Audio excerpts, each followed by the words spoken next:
Sir, ప్రధాన ప్రతిపక్షంగా ఉన్నటువంటి కొంతమంది నాయకులు ప్రతి అధికారులు, పోలీస్ అధికారులందరూ కూడా పింక్ బుక్ లో ఎత్తిస్తామని కూడా ఛాలెంజ్ చేస్తున్నారు. దీనిపై ఏం చెప్తారు? నేను ఆల్రెడీ ఒక టీవీ ఛానల్ చెప్పినానండి, మాకు pink book, blue, red, white అట్లేం ఉండదు. మాదంతా ఓన్లీ కాకి బుక్. కాకి బుక్ అంటే సిఆర్పిసి, ఐపీసీ చట్టాలతో ప్రకారం పోతాము. ఆ కాకి బుక్ అంటే అవన్నీ కలిస్తే కాకి బుక్ అవుతుంది. ఇదే మాకు తెలిసిన కలర్ గానీ మిగతా కలర్ సంబంధం లేదు.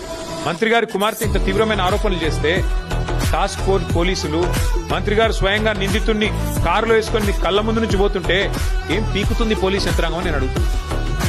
పెద్ద డైలాగులు కొట్టిండు కదా శివధర్ రెడ్డి రాగానే డీజీపీ, మాకు పింక్ బుక్ లేదు, రెడ్ బుక్ లేదు, కాకి బుక్. ఎక్కడ పోయింది ఇప్పుడు నీ కాకి బుక్? కాకెత్తుకపోయిందా? కాకి బుక్ ను కాకెత్తుకపోయిందా?